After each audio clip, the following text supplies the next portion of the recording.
PDP Laban Street, PDP Laban Street, PDP Laban Street, PDP Laban. Tondo, Pato, Bongo, Hinlo, Mata, Matuleta, Lambino, Rodriguez, Salvador, Kibuloy sa Senado. Tondo, Pato, Bongo, Hinlo, Mata, Matuleta, Lambino, Rodriguez, Salvador, Kibuloy sa Senado. Duterte straight, PDP Laban Street, PDP Laban Street, PDP Laban Street, PDP Laban, PDP Laban Street, PDP Laban Street, PDP Laban Street, PDP Laban.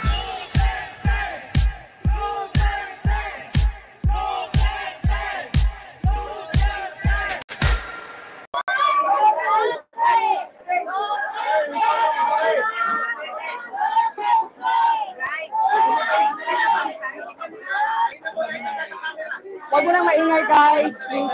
Naka-roll na kayo lahat? Roll na? Okay.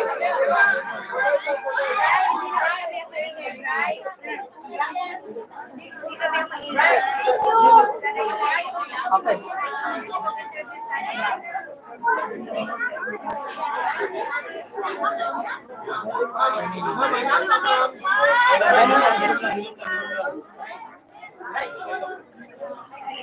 Ini ma'am, ini ma'am.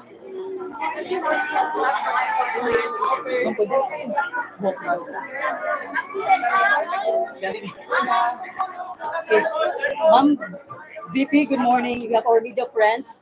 Let's start question from Marisol Abdurrahman from GMA News. Ma'am. How was it with our new system now with the ACM compared to the last time? Is it faster, easier now? May difference. Kasi ACM na tayo ngayon, di ba? New system with Miro now. Yes, oo. Ang napansin ko is yung nauna sa akin, hindi kaagad binasa yung kanyang balot. So, lumabas ulit yung kanyang balot. At saka, binaliktad nila para ipasok ulit.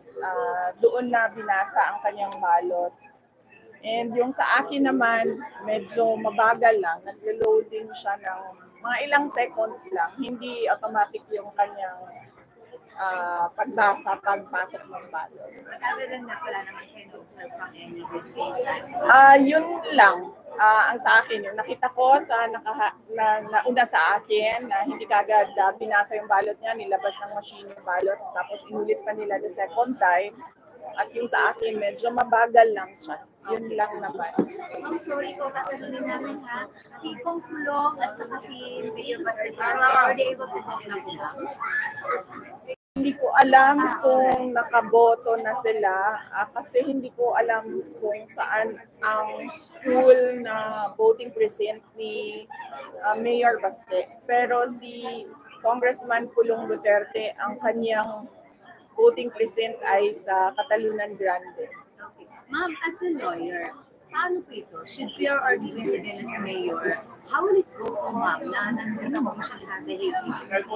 Yun ay pinag-uusapan namin ng kanyang ICC lawyer at ng kanyang Philippine lawyer kung paano siya maka-oath as a winner ng mayoral contest dito sa Davao City. So pinag-uusapan namin yun actually nung isang araw.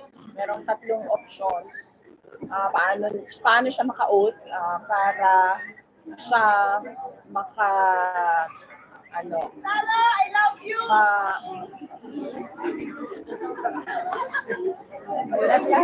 Wala na.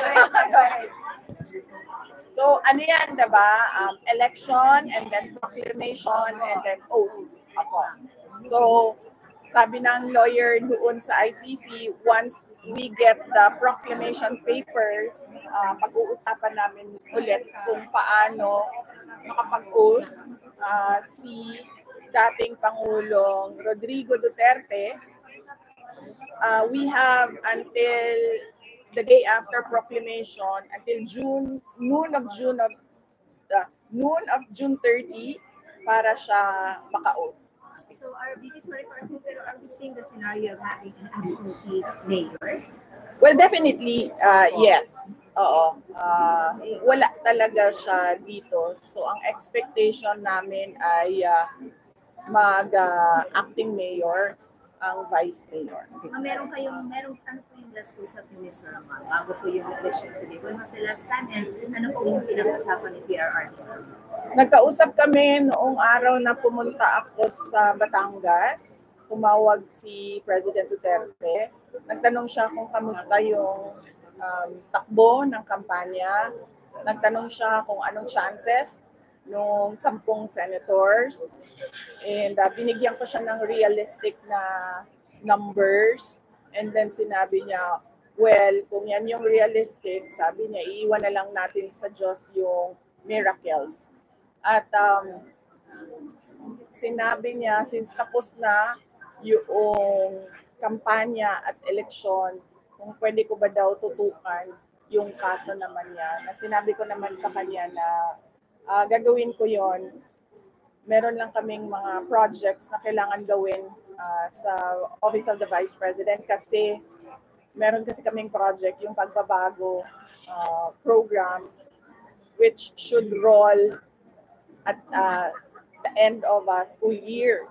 So dapat kasi walang pasok ang mga bata noon kapag nagro-roll out kami ng project na yun. Ito yung time na yun. So sasabay ko lang yung dalawa, yung pag-aasikaso sa kaso niya and yung project namin sa OVP na pagbabago campaign. Thank you, Ate Sol. Ma'am Love Cat Domingo, ABS. Ma'am, you mentioned na binigyan niyo si dating Pangulong Duterte ng realistic number na pwedeng manalo ng mga senators na support na allied with you. Ano po yung number na binigay niyo? Hindi ko na lang i-share sa inyo, baka kasi sabihin niyo masyado naman ako overconfident. Pero binigyan ko siya ng number na more than 2. More than 2. Yes. And you base that number on? I base that number on mga surveys na nakikita ko, both surveys na pinapagawa sa national and pinapagawa ng mga local candidates. Happy ka man, ma'am, doon sa number na feeling nyo makukuha nyo? Are you confident that that's enough to push for the issues ni dating Pangulong Duterte and your issues as well in the Senate? Well, hindi ko naman siya tiningnan na gano'n eh. Hindi ko naman siya tiningnan na nangampanya ako para sa mga issues ko or sa issues ni dating Pangulong Duterte. Dahil ang issue ko lang naman ay ang impeachment. So sinasabi ko na nga na yung impeachment naman, kahit anong mangyari dyan, guilty or acquittal, handa na ako sa kung anong mangyayari. Tiningnan ko siya as one group of individuals, hopefully soon to be senators, who can continue to push for yung sinasabi nating tunay na pagbabago na nasimulan ni Pangulong Duterte. Na yun din yung platform noong 2022 but apparently hindi natin nakikita ngayon. So we want to push for that. Unity and continuity.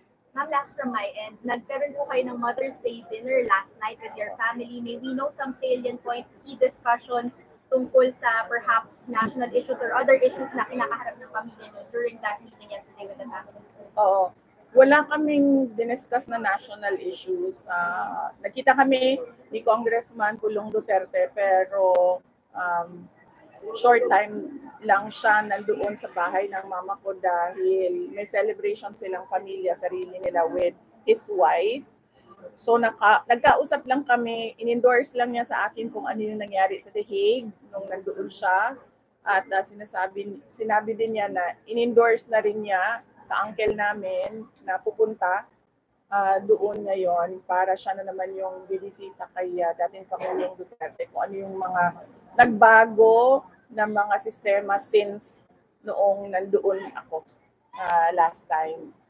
Yun lang ang napag-usapan namin, ang detention lang ni dating Pangulong Duterte. At hindi kami nagkita ni Mayor Baste Duterte dahil umuwi akong maaga dahil sobrang init ng panahon kahapon ay hindi ko na kaya yung nagpahinga na ako, sobrang init. Ma'am, we have Attorney Karen Jimeno, Billionaire. Attorney Karen. Na-mention po natin ni Congressman Paolo Duterte na ang ine-endorse ni former President Rodrigo Duterte ay si former Senator Gringo Alasan at si Colonel Ariel Peronin. Yes. Nung nag-update ko po sa kanilang numbers, sinama nyo yung mga possibility ng mga senators na non-PDP na maaaring manalo at okay po sa kanya kahit na let's say yung iba po in-endorse na sila Senator Amy Marcos at saka si Congressman Tumingin Villar ang makapasok. Hindi. Hindi ko nabanggit. Hindi ko binanggit sa kanya yung extra na dalawang senators na kinakampanya ko. At ang pagkakaintindi ko, ang ginawa ng PDP is dalawa yung slate nila na full 12. Yung isang slate is with Gringo na Ariel Peronin. Tapos yung isang slate naman is Camille Villar and Amy Marcos. But I understand, kagabi, na desisyon na ang PDP na ang dadalhin nila as guest candidates is Amy Marcos and Camille Villar. I don't know kung medyo too late na siya, but hopefully matanggap pa rin ng mga kababayan natin ang balita ngayon at buboto sila with 2 additional guest candidates, Marcos and Villar. Ma'am, we have Maya Padilla of EDGE Davao. Good morning, VP. After this election, I'm just curious if you have plans to, o meron na ka bang nakaplano ng mga activities na or nakaplano na activities after this election? After this election, oo, yung kailangan kasi namin talaga i-roll out yung pagbabago campaign. Ito yung advocacy namin sa education ng mga bata at yung 1 million trees namin na kailangan namin matanim by end of our term na yung 2028. But yes, hindi ko lang alam kung hahabulon kasi makakahabol yung procurement namin for this time. Pero yun yung plano. The plan is roll out the pagbabago campaign since ang target nun is walang pasok ang mga bata kapag kami nangangampanya noong edukasyon. Pangalawa is the pasasalamat program ng Office of the Vice President. Yearly na pasasalamat namin yon. It happens in June. And then the other one is our LGBTQ celebration. Sa June din nangyayari yon. At yung pang-apat is yung Independence Day celebration with Filipino community in another country. Pinag-uusap kasi namin ngayon kung paano gagawin yon. Sa June 12 yun at sa ibang bansa yun. At yung isa pa pala is yung May 31 na binubuo namin na gathering sa The Hague. Ito yung ICC Send Him Home na rally namin sa May 31. Birthday ko po, ma'am. Yes, oo. Kasi nandoon na rin ako kasi pinromise ko sa mga magulang ko na mag-birthday ako na nandyan silang dalawa. So pupunta kami ng mother ko para mag-celebrate with former President Duterte. And then pagkatapos namin pumasok doon sa loob, I can do a gathering, a discussion, a forum with mga kababayan nating OFW doon sa The Hague. So yun. So that's 1, 2, 3, 4, 5 more. Yes. Okay, thank you. Ang impeachment, iniiwan ko na yan sa mga abogado. Ina-update lang nila ako sa mga challenges na na-encounter nila sa kanilang paghahanda. And as much as kaya ko, tinutulungan ko sila at sinasagot ko yung mga tanong nila. At I point them to the right direction kung saan kukunin yung mga documents for preparations para sa impeachment trial. Ma'am, good morning, VP. Clarification lang po doon sa, balikan ko lang yung pag-adopt formally ng PBB kay na Senator Marcos and kay Representative Villar. Did they have a consultation with you before they made a decision, or it was really a party decision to have it decided 2 days before the midterms? They did not consult with me because I am not a member of PDP. They decided it on their own.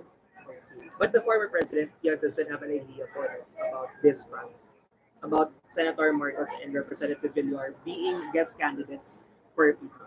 Well, I do not know because the lawyers who visit him every day, every morning, they give him updates as well with what is happening in the campaign and what will happen in the elections. So likely one of these days he'll know because the lawyers prepare a brief for him every day and they visit him every morning. SMNI, go ahead. VP, naniniwala po ba kayo na malaki ang papel ng kalalaki po para sa inyong faith and destiny na sinasabi po ni Tatay Digong?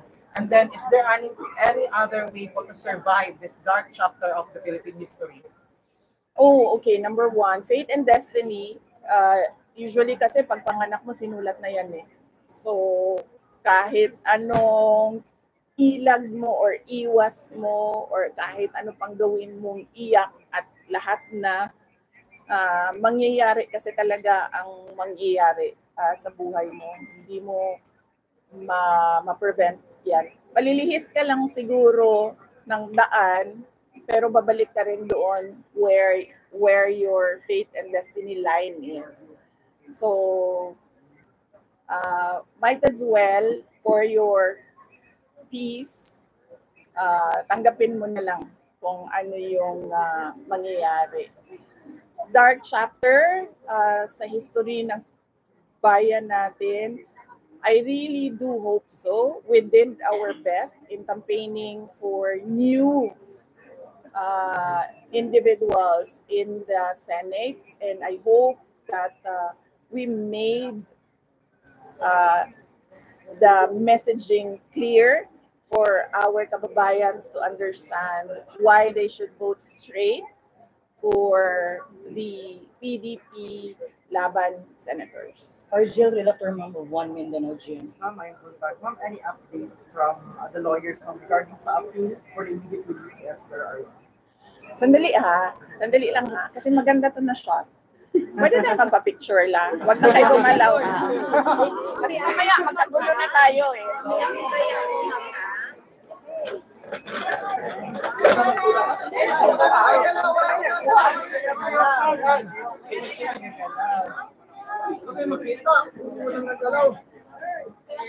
wag na gumalaw kasi maganda na yung consequence. Ma'am,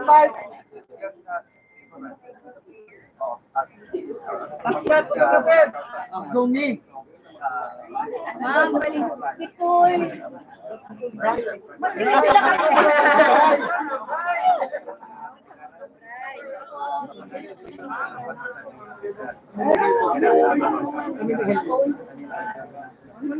Bray, picture mo na lang. Ayan, Selfie share daw na si lang ma'am. sa OBP Sige po. ha, sa tanan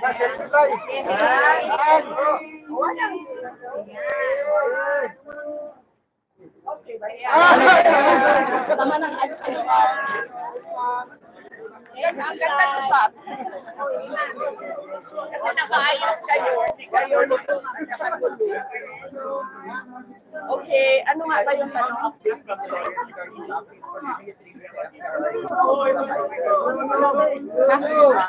from the lawyers sa appeal for immediate release? Okay.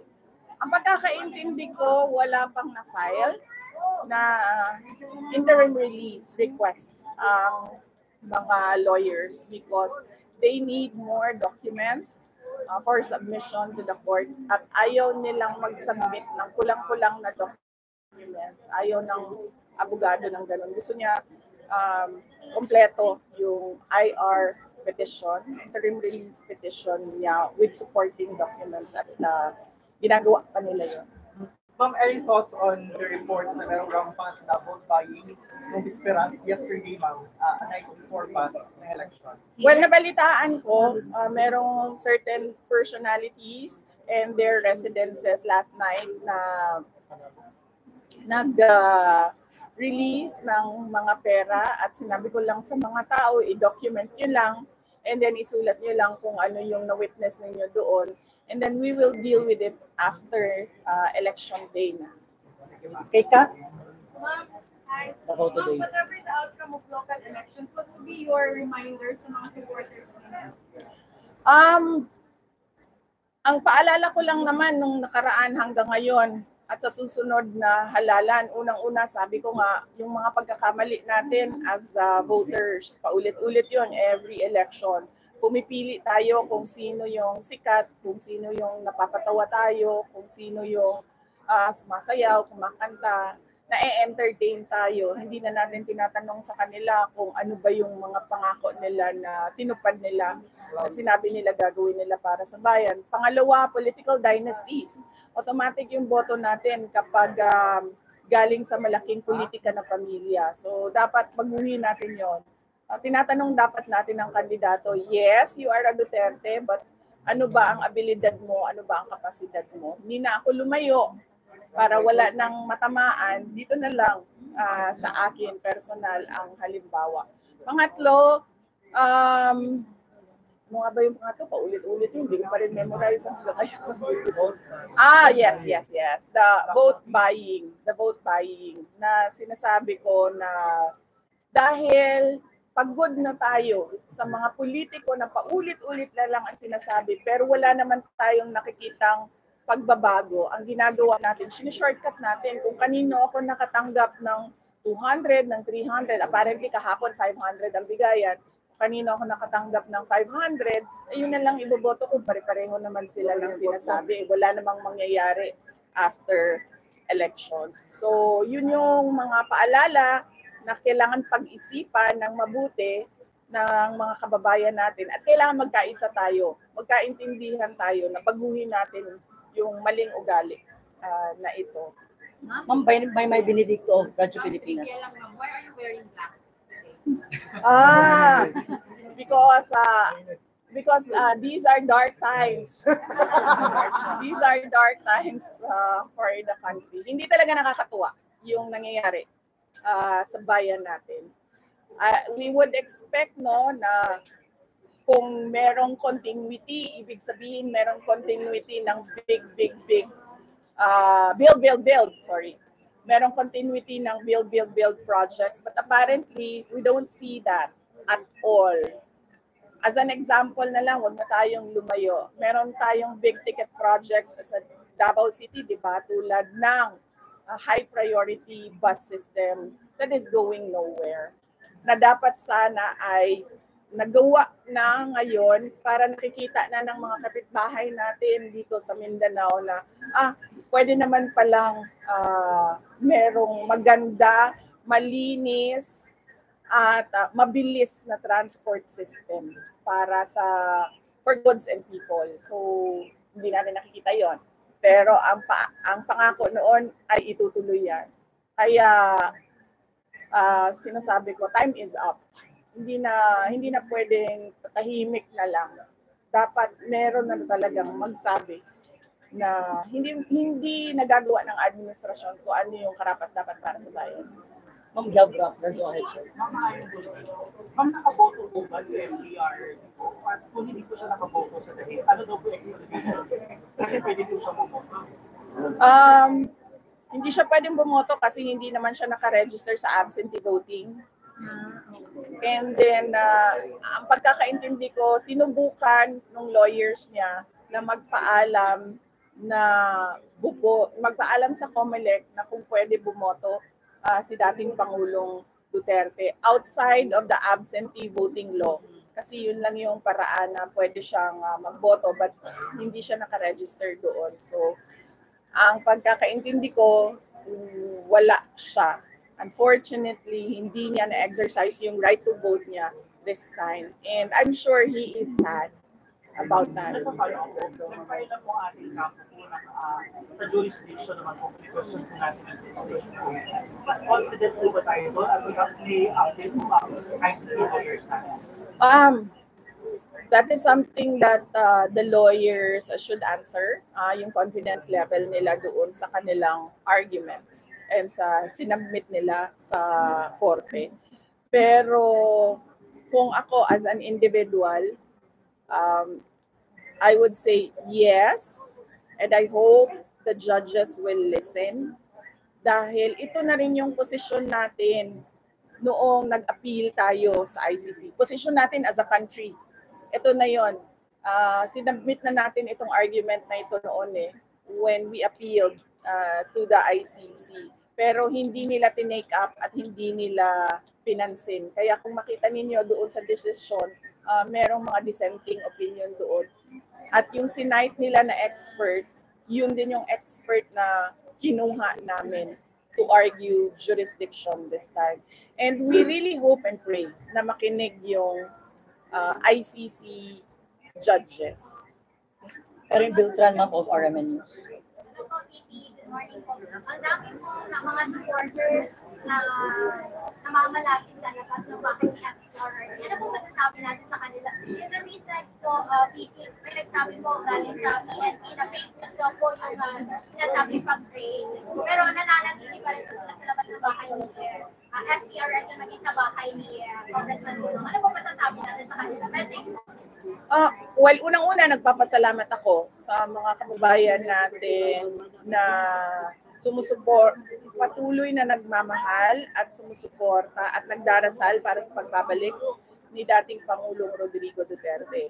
Pangalawa, nagsuggest na ako kay Hanilet kasi bahay nila yan. Sabi ko, buksan mo na lang para sa mga tao para nakikita nila kung saan ba kumain si Pangulong Duterte, saan siya natulog, ganon. Sabi ko, para ma-share namin yung buhay ni Pangulong Duterte. So yun. Nagpapasalamat ako at sinabi ko na buksan na sa mga tao para nakikita nila, pwede silang pumunta doon, pumasok doon, dito siya natulog, dito yung CR niya, dito siya kumain, para dahil wala na siya dito sa atin, makita man lang ng mga tao the way he lived his life dito sa Davao City. Hindi pa siya, busy pa kasi siya sa dami-dami na medyo na-discarrel kasi yung pagnenegosyo niya at lahat-lahat na dahil sa mga pangyayari. But I'm sure papayag yan kasi ano din sa kanya, special din sa kanya yung bahay na yan kasi yun nga, before pa man kinuha, dinukot, kinidnap si dating Pangulong Duterte, ay bumibisita na yung mga tao dyan. Pero sa labas lang sila at standy lang yung nakasama nila. I suggested kay Hanilet na buksan na lang para sa mga tao. Ma'am Giselle Umbayo, GMA News. Yan yung tanong? Hindi mo kasi Giselle Umbayo. Saglit na punas mo na si Bibi kasi may pawis. Ma'am, sinabi po ni Attorney Carlo Nograles na madami daw pong legal questions kapag nanalo si former President Rodrigo Duterte at absolute ruler siya. Ano po ba ang possible repercussions? Wala namang legal questions dyan dahil covered yan ng batas natin covered yan ng local government code. Kapag wala ang mayor, automatic ang vice mayor ang nagiging acting mayor. So, walang butas sa batas dyan. Klaro ang ating local government code. Okay, Ma'am Ruth, go ahead, ma'am. VP, ayun po to, si Kitty natikaan ng potential na baka papasok sa party survey. So, VP. Alam nyo, may time pa ba kayo? No, pwede na lang. Hapon. Marami kaming time Ako wala actually. Pero iniimbitahan ko kayo kasi yung isang barangay captain nag-imbita ng breakfast doon sa Golden Lechon, ila Cap Almirante. Kami lahat, VP. Almirante, ha? Kami lahat. Kaya yung captain, may-ari ng lechonan yun, so kaya niya yan. Sa Chavez. Una kong nakita yung potential ni Kitty doon sa The Hague. Kasi nung sabay kami lumabas, galing sa detention center, ay sinabi ko sa kanya, sumama ka sa akin. And surprisingly, sa edad niya, which is 21 years old, usually yung mga ganyan na bata, they would say, oh, no, di ba? Ayoko. She didn't say anything. Naglakad lang siya diretso by my side. Doon ko nakita na parang merong self-confidence. Meron siyang self-confidence. Tapos, noong question and answer na, tinutulak ko yung likod niya pinaprompt ko siya na sumagot. And nakita ko sa pamamaraan niya na sumagot, marunong siya.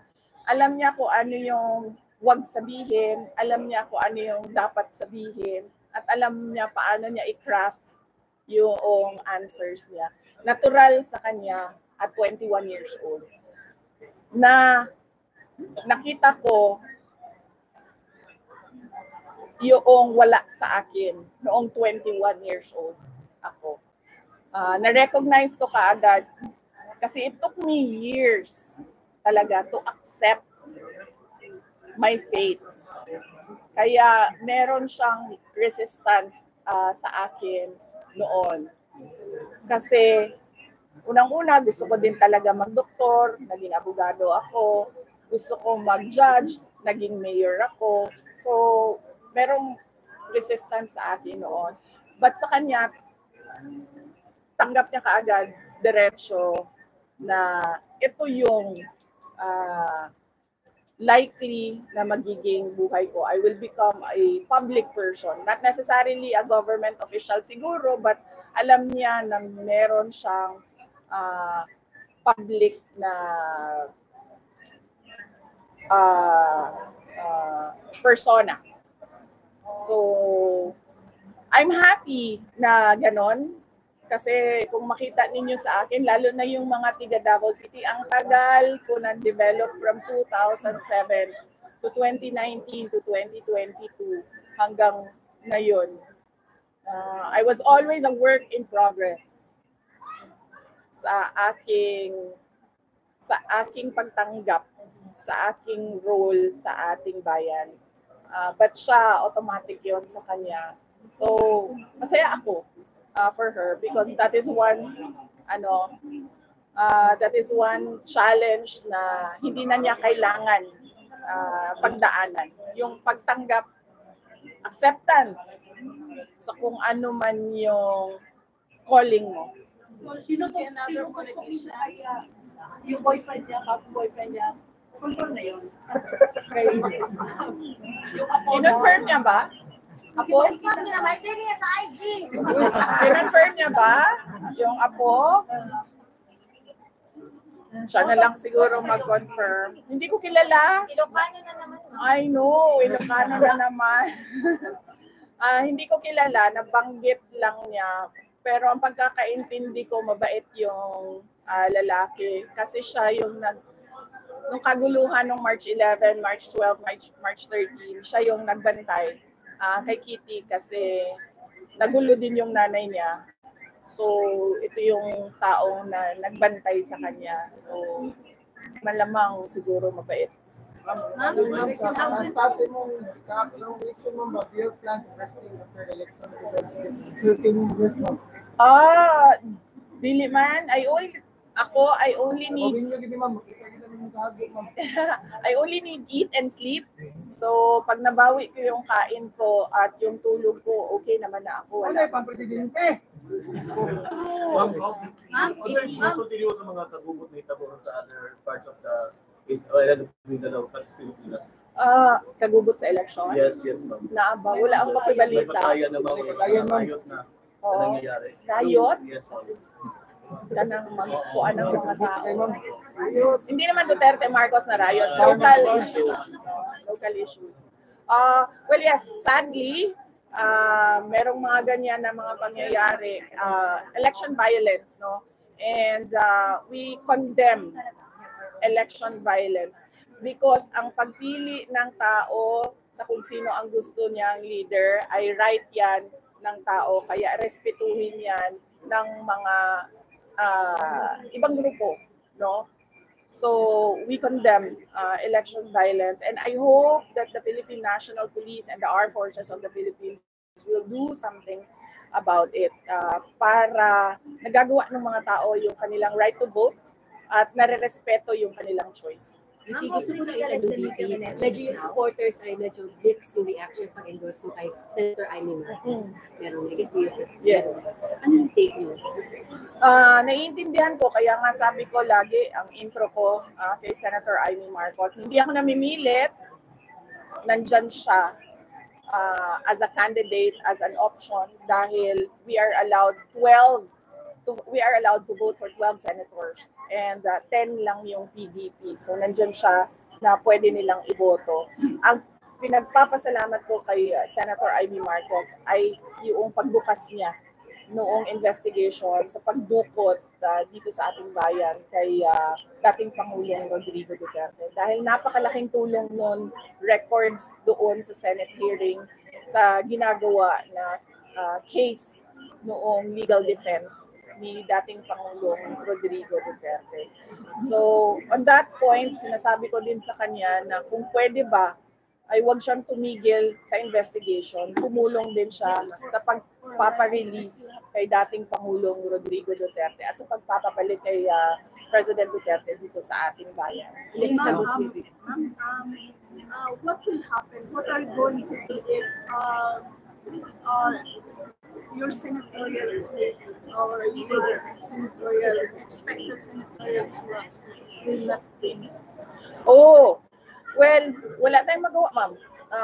Kung hindi manalo yung PDP senators dahil choice yan ng mga tao. So kung saan gusto dalhin ng ating mga kababayan, ang ating bayan, ay susunod tayo sa majority na choices ng majority. Ang sa atin lang, ang mahalaga ay ito yung totoong will of the majority at hindi siya dinaya. We're still open na tanggapin yung mga bansa 2028 or wala pa akong plano for politics after ito yung dapat ipahinga, yung politika. Dahil tapos na ang kampanya, tapos na ang eleksyon, so dapat magpahinga tayo sa politika at bumalik tayo sa dapat nating gawin ng mga trabaho.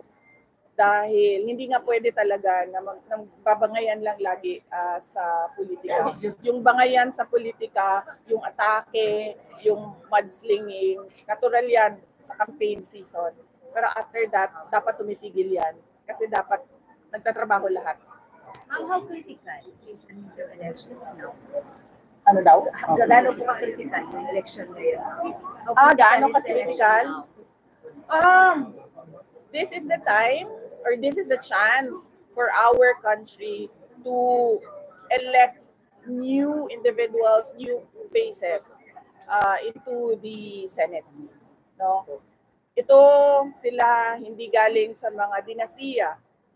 Ito sila may kapasidad at abilidad.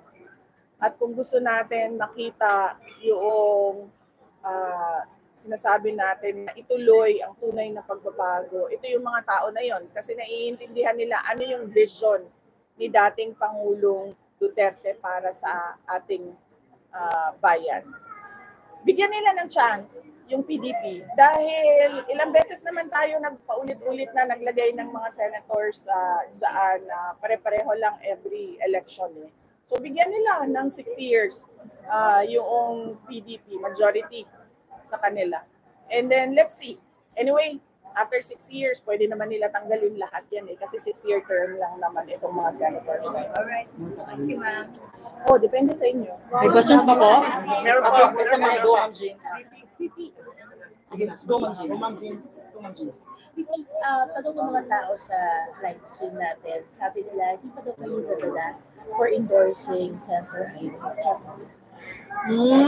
Ang sinasabi ko dyan lagi ay si Senator Amy is not BBM, just like Rodrigo Duterte is not Sara Duterte.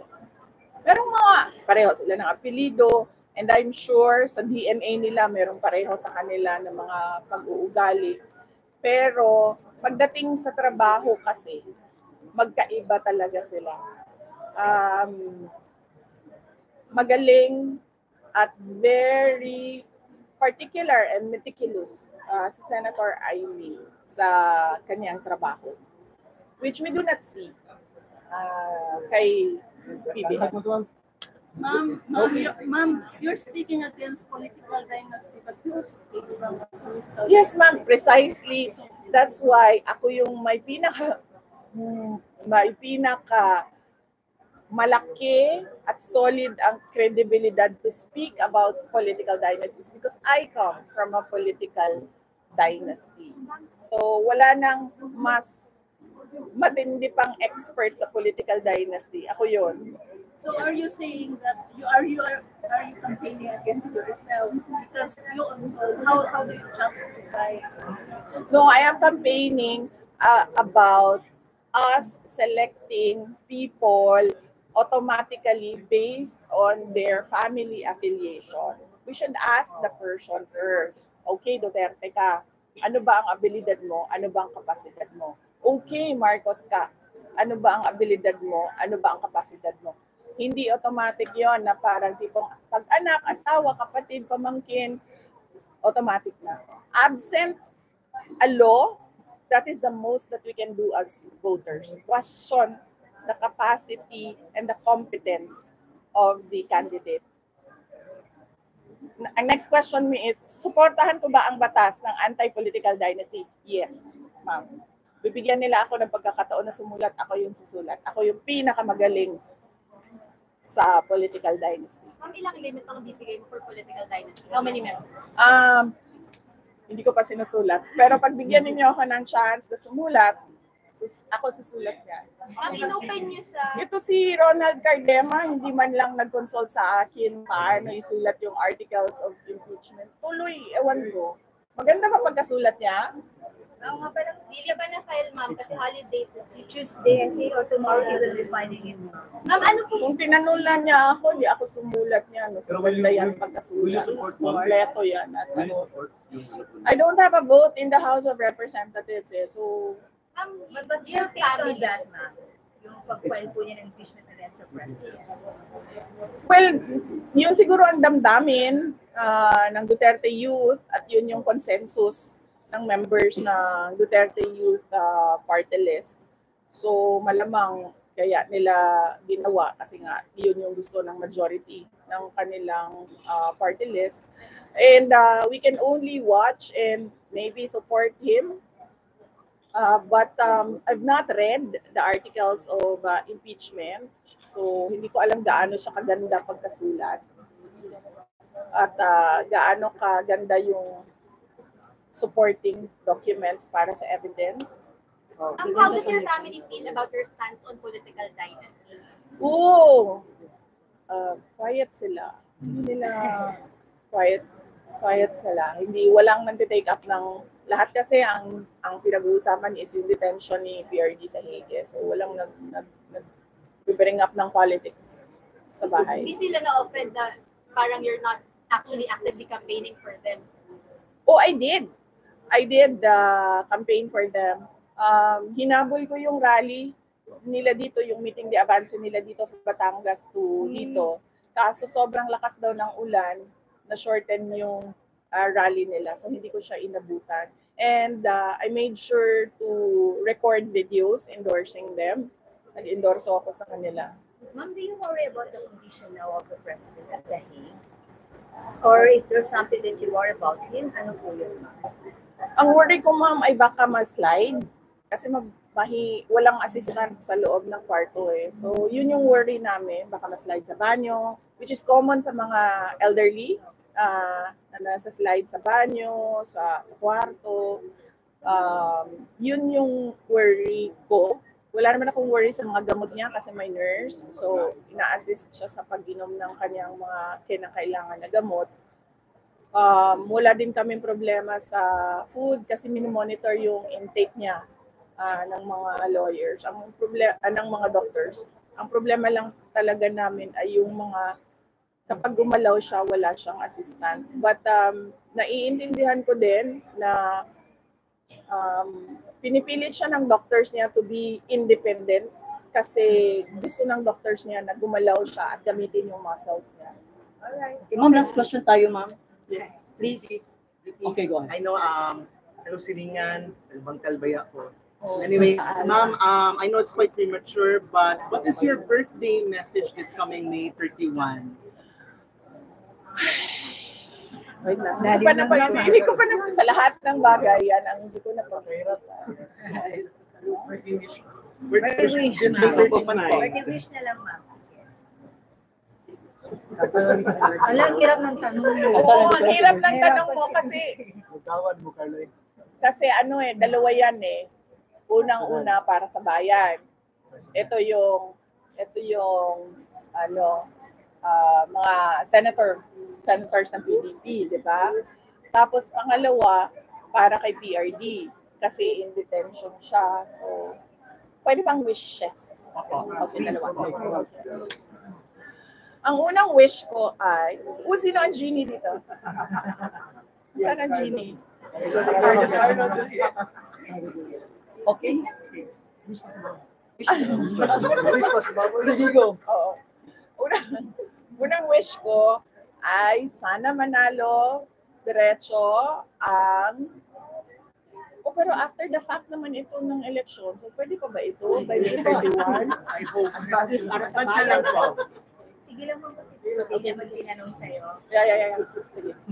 So, ang unang wish ko ay para sa bayan, sana manalo ang 10 senators ng PDP at 2 guest candidates na si Senator Amy Marcos and Senator Camille Villar. 12 yun.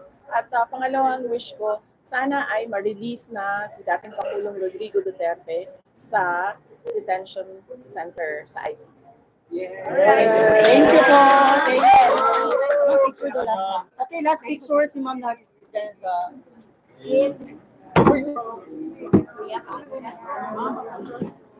Kaya dyan,